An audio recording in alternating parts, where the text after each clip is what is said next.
ready, colors. Right, face. Forward, halt.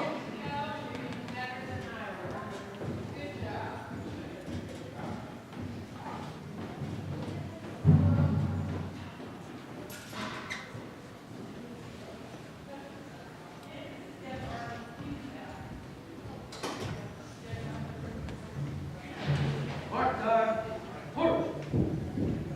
Color guard, hold. Breathe and hold.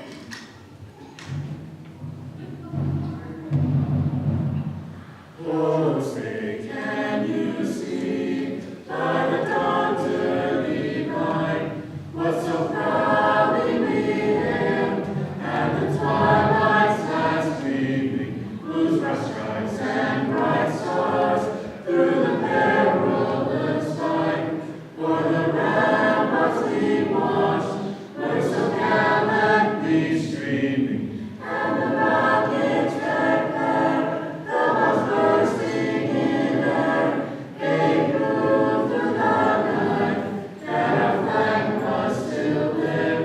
Oh, say does that star-spangled banner yet wave o'er the land of the free and the home of the brave?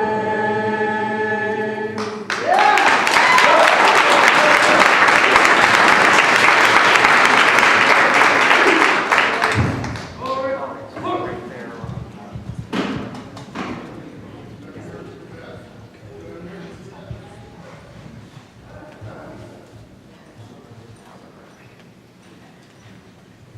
Color guard, hold.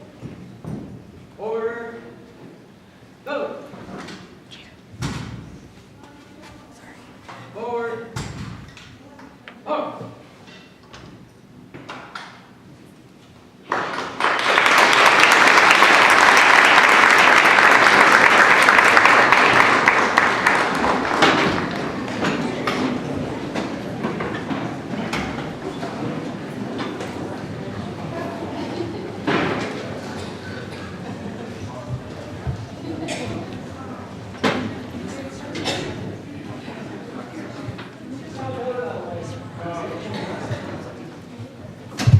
I can't see any of you, so I'm hoping you can see me fine. Thank you all for coming out tonight. Just when we think it's spring, Colorado proves that it's not spring. It's a tough night out there. Thank you all for coming. Thank you also for showing interest and demonstrating the initiative to get yourself informed. The right to vote is the #1 American freedom that we cannot squander or take for granted. All of our freedoms and our entire way of life stems from the fundamental freedom to choose our leaders in open and fair elections. I applaud you all and congratulate you for being involved. This is an important event tonight. I also believe it's historic. The irony of the Republican Party hosting a debate between two Democrats in a nonpartisan race.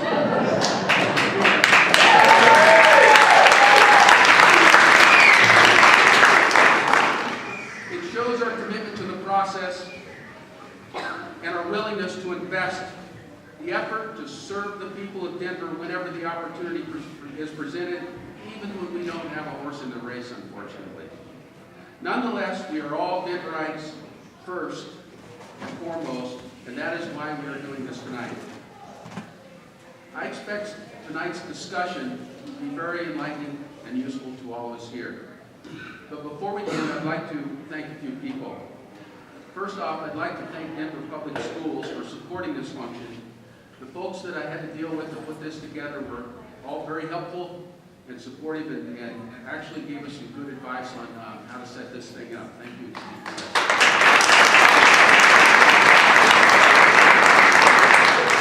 I'd also like to thank Principal Guerra, I think that's how you say his name, I hope I got it right, and his technology and theater team, with Julie and Mike and the choir leader here and the drum line.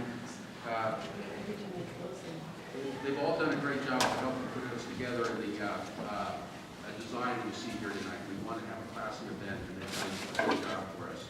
We also want to thank the students of West High School for posting the colors, singing the national anthem, providing a stirring drum parade. Does everybody still have their hearing? West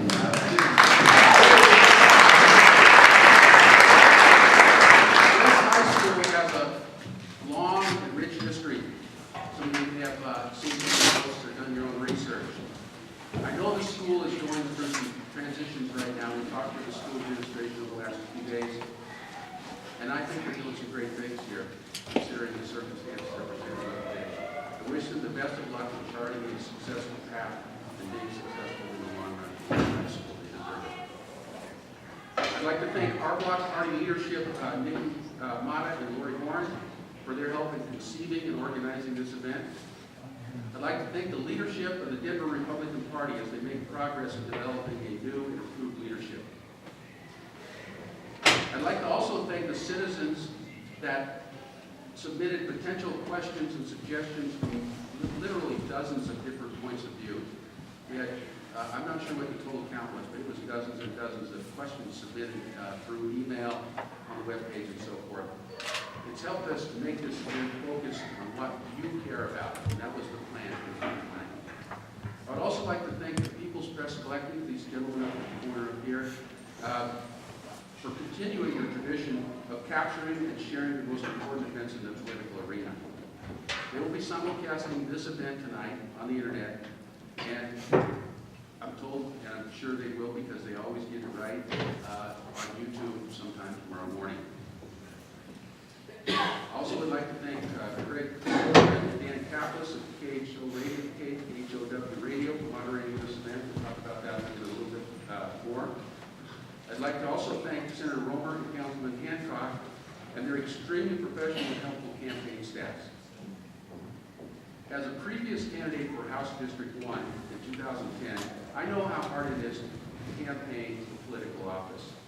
I understand the wear and tear it has on the candidates, the campaign staffers, and their families. Both these campaigns should be proud of themselves for how they handled this event and all the support we got from it. Thank you very much. And finally, I'd like to introduce Chuck Plunkett of the Denver Post. He's going to be the MC for this evening. He's going to keep us on track. He'll take it from here. So where is he? I can't see. He's somewhere in here. So I'd like you to all welcome Chuck.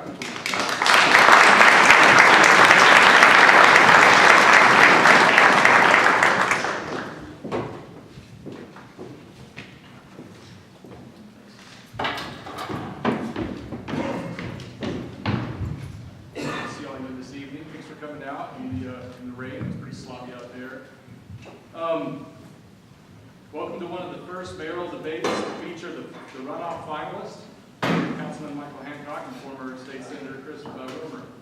I'd like to thank our host, the Denver County Republican Party, for this opportunity. I suppose it doesn't seem that weird that the Republicans are hosting a debate between two Democrats. At least it's not any weirder than the Republicans asking a reporter from the Denver Post to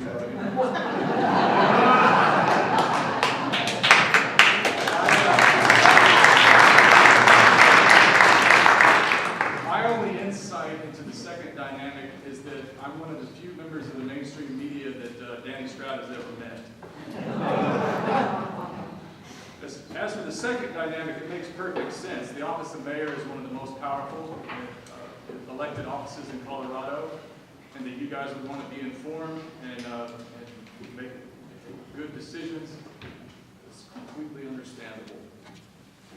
Political debate, the debates are an important part of the democratic process, and so far we've had more than 40 mayoral forums, but many of them have featured a stage full of a wide-ranging field, and people have managed to play nice until this point.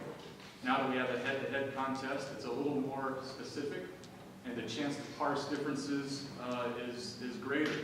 So what you guys are doing tonight has potential to maybe make some news, break some new ground. Conventional wisdom is that these two finalists aren't that much different. They're not that far apart ideologically. So being able to parse and get into the fine details of an event like this are critical. This is not just a show. So let's hope that our widely celebrated pair of Catholics and Silvermen are able to do that good work this evening. In the first corner, we have Mr. Hancock, a second-term city councilman from Northeast Denver, who has twice been elected the council's president.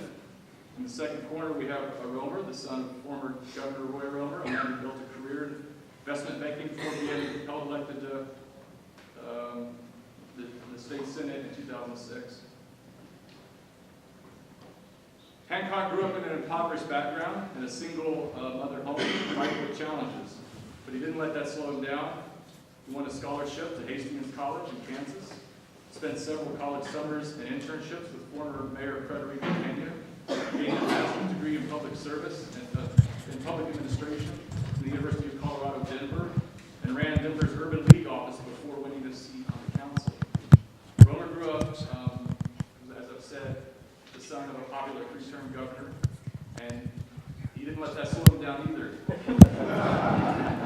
He gained a degree in economics at Stanford, where he also captained the lacrosse team, finishing the top 15% of his class. He spent more than 25 years in investment banking at some pretty big firms, including J.P. Morgan Chase, which some of you have heard of. One of these gentlemen will have to deal with a city budget that experts say is structurally broken. We all know that structurally broken means the city is having a lot of trouble using the taxes it collects to pay for the services it provides. Romer has been trying recently to frame the terms of the contest in ways probably more likely to appeal to fiscal conservatives. He's got Josh Penry supporting him. He argues that as an investment banker with that kind of experience, he's better positioned to move Denver forward. Hancock, on the other hand, counters that his 8 years in office gave him a unique perspective on how to deal with those budgetary problems. He counts Wellington Webb, former powerful mayor here, as one of his backers. Each contestant, and you guys know about some of the ones in the earlier race where we actually had folks that looked for extraterrestrial commissions and whatnot. Fortunately, these two are both serious, incredible people. And it will be interesting and fascinating to see what is expected to be a close race, how they're going to break out and how this is going to move forward. Either way, let's get to it, see what happens. Thanks for coming.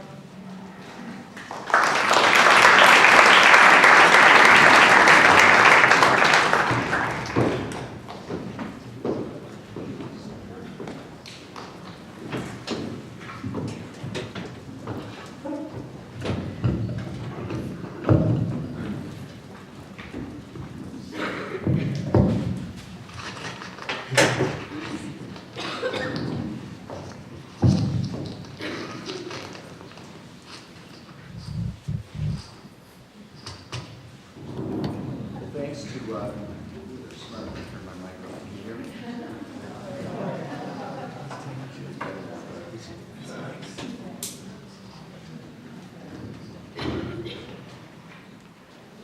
Well, I'll just talk about, thanks to Chuck Plunkett. We love having Chuck on the show. He does a great job at the Denver Post.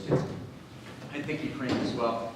And I know it's exciting for me as a conservative and Republican and fun in a kind of sick way to think that Republicans may very well decide this race. I mean, we have two really strong candidates with a ferocious group of supporters. They both have great organizations. And as Chuck said, it's likely to be very close. So Andy was telling me, 17% of the registered voters are GOP. So what happens tonight, Republicans talk to each other, word of mouth, and I think will spread beyond this room. So thanks to both of you for walking into that line. But the GOP may decide to signal, bro. That's right, along with the unaffiliated vote. I'm unaffiliated, and it's a great pleasure to be here. There are bright lights, so I understand what you were talking about, the difficulty of seeing the crowd, but it is good of you to come out. I take particular pleasure at being at West High School, where my father, Sheldon, graduated in 1944. So that is really a cool thing for me. I also appreciate what it's like to go through a citywide campaign, and God bless the campaign staffs and the families and the candidates, because you guys are being thrust into a series of debates. We hope one of them will be on our radio show. And I know it gets difficult day after day debating the same person on issues that arise over and over. Welcome to my world. Okay, so with that being said, Dan, do you have the first question? Yeah, and we do have, can you hear me okay now? Yeah. Sorry about that. We do have at this point some questions, as Danny mentioned, submitted to the Denver GOP. We'll start with a few of those, and you'll be able to tell when we get to our own questions. But this one I think is tremendous, and it's aimed at first at Chris. Mr. Roman, many people ask about your first 100 days should you win. What we'd like to know is what you think Michael's last months in office would look like if he was elected.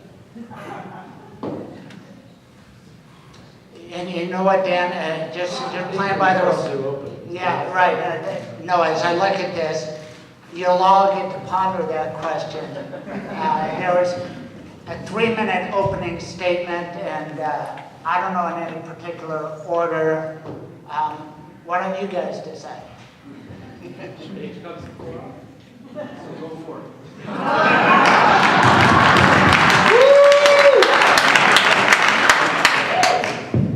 Good evening, I'm Chris Romer. I'm 59, excuse me, I was born in 1959 in Rose Hospital. I went to East High School, and this architecture really reminds me of my good place. We weren't the Cowboys, we were the Angels.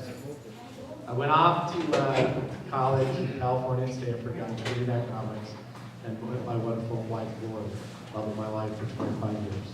Good news is I married up my 40 IQ points, and that's a good thing, because a politician needs somebody who has a pretty good BS meter on the home. I came back after Stanford to do a thing called public banking in firms that are called investment banks. But what I did is, unlike what most people do in investment banking, I spent 25 years exclusively working for cities, counties, and states and figuring out how to build stuff. One of the first things I did was back and looking at the cash flows for DIA, because I have to remind people of Michael's age that sometimes we didn't used to do it with a spreadsheet on a computer. We actually did the old-fashioned way, with a piece of paper and a 12-seat calculator. And I've done $10 billion worth of calculations on that 12-seat calculator, which is good news, because we have a $100 million deficit. So the good news is if the computers crash at City Hall, I can go old school. Get out my calculator, get out my piece of paper, and crunch the numbers. And that's important, because I want to see anybody in this audience. Does anybody in this audience think the numbers of government don't add up at the federal level? State level? City level? I didn't think so. It's time to finally hit the reset button. That's why it's important that somebody knows how to run a calculator and pays attention to a calculator. For 22 years, I've been very involved in education reform. When I was 28, I formed the I Have a Dream Foundation. I've created a lot of stuff in this town, in addition to the I Have a Dream Foundation.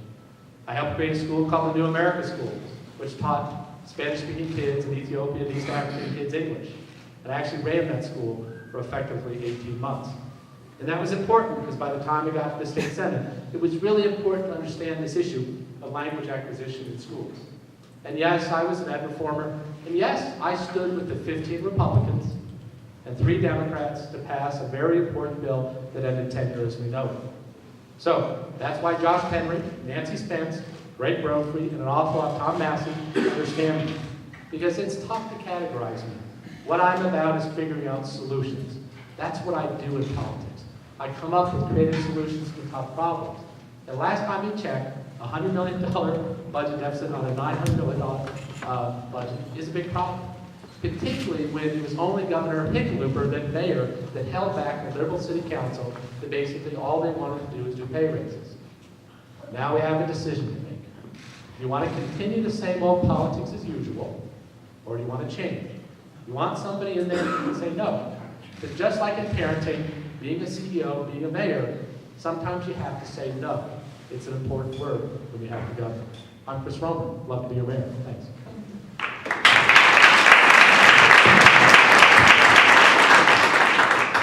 Good evening, Republicans. It is an absolute pleasure to be here. I'm Michael Hancock, and I'm honored to be your next mayor. I am as close to a Denver native as you could get. My family came to Denver when I was just 10 months old. I am the 10th of 10 children, 3 sets of twins in my family. And so if you want to go ahead and play the child game and you want to go ahead and adopt and vote efficiency, you don't get more efficient than my family. Because if mom and dad proved anything, they knew how to do it right and do it efficiently. Having 3 sets of twins was an amazing thing. But what was also amazing was to grow up in a family that faced very difficult times. A family that never gave up, continued to depend on one another, and continued to fight in order to make ends meet. But my story is not what I use to define who I am. It helped me to build character. It helped me to build tenacity and perseverance and to never give up. It also did not define where I went in life. I am standing on this stage today because somewhere along the way, someone gave me a hand up. Someone gave me a word of encouragement and told me never to give up. And so I did graduate from Mayoral High School. I'm a proud Thunderbolt. I did graduate from college, Hastings College in Nebraska. And I did receive my graduate degree from the University of Colorado at Denver. I've dedicated my life to public service, having not only worked for the Denver Housing Authority, but become the CEO of the Urban League of Metro Denver. And it was at that organization that I cut my teeth on what it meant to make a payroll, what it meant to negotiate benefits for employees, and what it meant to inspire a team to manage toward a mission, what it meant to accomplish a mission. I understood, I learned what it took to be a winner. And you know what? I was able to take those skills to the city of Denver after being elected